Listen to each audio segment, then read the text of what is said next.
When Nights Were Cold tells the story of Grace Farringdon, a young woman growing up in the early 20th century.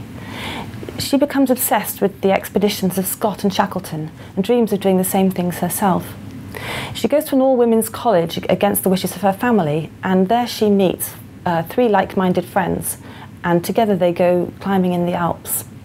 Not all goes according to plan, and Grace narrates the story from several years later, trying to work out what happened in the past. So I'm going to read from the opening of the novel. Last night I tried to climb the Matterhorn again. It seemed for the first time quite within my reach. I began from the Hernley Ridge with my lantern in my hand and the weight of a full pack on my shoulder, a coil of rope over my back. Quite soon I was jogging upward over rock and snow to the pyramid's chiselled top. How easy it was. This time there were no loose stones or rotten boulders, and my climb was satisfying and sweet. Yet when I lifted my eyes to take in the view, I saw that the sky was still black. I shone the lantern. I had not dropped it. But beyond my own arm, nothing seemed to exist. There were no boots on my feet, just thin stockings, and I could not move.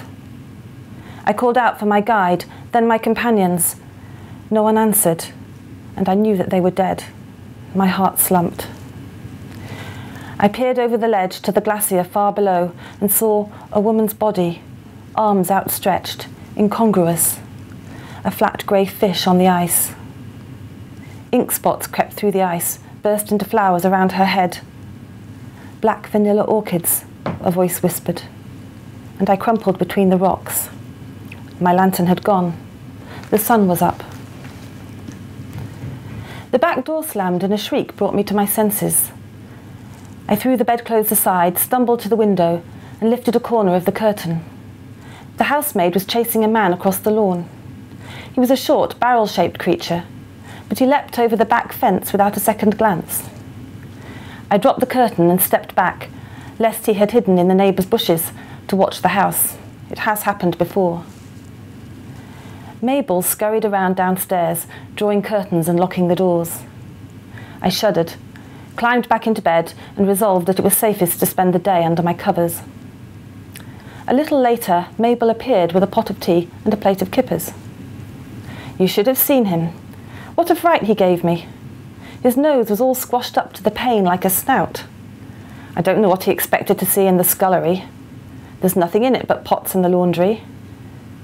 She put the breakfast tray on my lap, but I waved it away. Just the tea, Mabel. She shook her head, a gesture of hers that always intrigues me, since nothing else moves. Mabel's hairstyle is rigid, a crisp cottage loaf over a face of freshly expanded dough.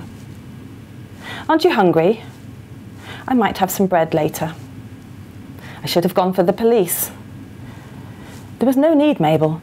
You did well to get rid of him so quickly. Could you pour the tea while it's nice and hot? Mabel filled my cup and set the pot on the bedside table. It's the anniversary tomorrow, isn't it? If you just gave an interview to a newspaper or wrote about the business, even after all this time, well, it would make things easier. It would make it clearer for people who don't know you and who've got the wrong end of the stick. No, Mabel, it would make things worse. And I have nothing to hide or deny. They've decided and I can't change it. 15 years since she died, and still not long enough. As a writer, you've previously worked in different genres and you've won a Crime Writers Award. Is it hard to keep changing genre, and what inspires you to do so? I don't really think about the genre before I start. So when I wrote my first novel, The Earthquake Bird, I hadn't really thought that it was going to be a kind of crime novel. So really, I suppose, I mean, this novel has a kind of suspense element to it, and I just sort of worked that out, you know, for each book really, what the best way of telling the story is. So I try actually not to think about genre too much, and just write the book that it feels like it is, and then see what other people say it is afterwards. What attracted you to historical fiction this time around? I started off wanting to write about mountains and mountaineering, and then other ideas sort of came into that. And it was when I was thinking about Scott and Shackleton and the great expeditions of the early 20th century that I began to think about the kind of effect they must have had on the public imagination. And then I started to think about women mountaineers, women travellers, and that would be a really exciting time to set this story. Again, I haven't set out thinking I was going to write a historical novel, but that's what it turned out to be when I started writing about those sorts of ideas. And what was it about Shackleton that interested you? He was a fascinating character. He was very charismatic. He got people excited in what he was doing. There was a whole sort of rivalry between him and Scott. And I just thought that for my character, this young girl growing up in the 1900s, that he might be somebody that she would look up to and want to emulate or want to follow. So which came first with this book, the character or the story? I sort of had the characters first. I kind of knew the setting and what it was going to do, but I had these four friends who were at the heart of the novel, and it took a while to work out which of the four friends was going to be telling the story. And then I decided it was this girl, Grace Farringdon, and then the story began to grow as I followed her life from childhood through to these events where she meets her friends and they go mountaineering together. Okay. I really like the Antarctic Exploration Society scenes. Was this based in historical reality? No, not really. I did some of the research looking at women's colleges at that time, 1900s, and all the sorts of different societies they had, everything from poetry appreciation to drama, sport, and so on. And I sort of tried to imagine the kind of society that these four friends might set up. So there was nothing. There may have been some equivalent historically, I don't know, but that's entirely fictional. How important was humour to this story? Quite important. The story goes to some quite dark places, and I just find that that darkness needs the light as well, and that the humour needs to be there in her voice as she's looking back. I can't kind of do one without the other. So there is some humour in the book, although on the whole I suppose it's quite dark. Well, it felt quite dry, the humour, I thought. Was that deliberate? Yes, it was deliberate. Again, it just seemed to come with her voice as she's looking back in quite a dry way, trying, I suppose, to talk about herself in a fairly objective way, and I think some of the humour comes through that. How much research was required for this novel? I did quite a lot of research into there's sort of book research, such as reading about early women mountaineers, reading about Scott and Shackleton, and looking through archives in a college that had been a women's college. So there was all of that to do. And then there was a sort of practical research of actually going and doing some hiking in the Alps, which I do anyway, but I consider that research. So you did all the active exploration as well? Not all of it, but I spent some time in the Alps. In fact, I'd done that before, and that was sort of what drew that part of the novel in, I suppose, was my experience in the Alps. And thinking about the history of alpine climbing and so on. So that was an interest of yours before you started the book? It was a particular trip in the Alps that sort of got me thinking about the landscape, the wildness of it all, and how it can feel like a completely different world when you're up at 4,000 metres or whatever, and that can make different things happen and people do different things. So that was in my mind. And then as I started writing the book, I realised how much I have always loved mountains and hiking, and that all came out, which I hadn't really expected, but it was all sort of there already.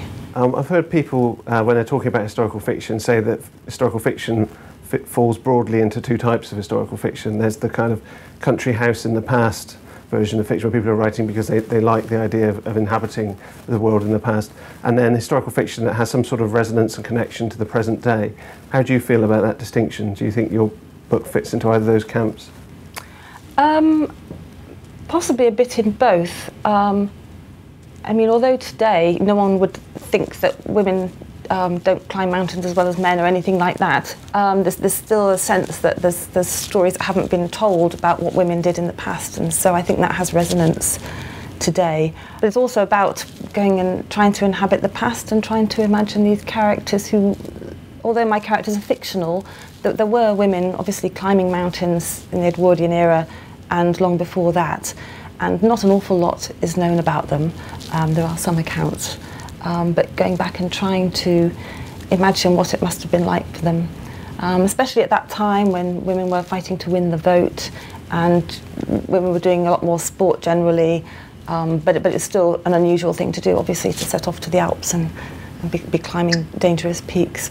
So did you feel you were redressing a balance with this book?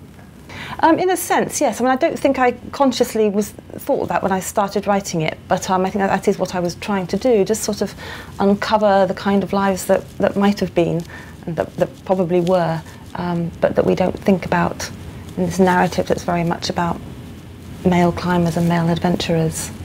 And when did you start getting interested in Shackleton and Scott as figures? I think I'd always had a slight interest, and then while I was in the early stages of working on the book, I went to an exhibition at the Royal Geographical Society on polar exploration, and they had all these bits and pieces from the expeditions, letters, journals, pieces of equipment, and just looking at all that stuff really got me interested, and that was when I had this idea for this young woman who was inspired by him. And I suppose it sort of started there. So I imagine this kind of world, the kind of climbing world, has a lot of passionate advocates. Do you have a sense of how those readers have responded to your work? So far, people have been interested in it. I don't know yet, but you know, I've used landscapes I'm very familiar with, mountains that I've climbed in North Wales, where part of my family is from. So I use sort of landscapes I know, but that are also very popular ones with lots of climbers. So it might resonate for some people. The Lake District. My characters start climbing there before they set off to the Alps. How do you feel about being chosen for Fiction Uncovered? What does it mean to you as a promotion? It's fantastic. It's just a really brilliant opportunity to get the book out there and to be with all these other great writers. It's wonderful. Obviously, you write your book, you love it, you feel confident about it, but you never know how many people it's going to reach. So a promotion like this is fantastic for authors.